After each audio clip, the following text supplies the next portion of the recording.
pare că se aude din zona filtrului sau pompei de benzină. Că este aceeași vibrație. Adică aici, ăsta. Vibrează exact la fel, se simte bătaia aia aici.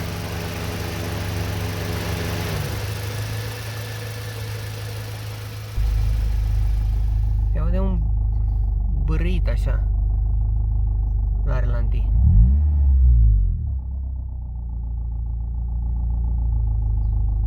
Se aude numai în interior. Pe afară nu se aude. Nu se mai aude.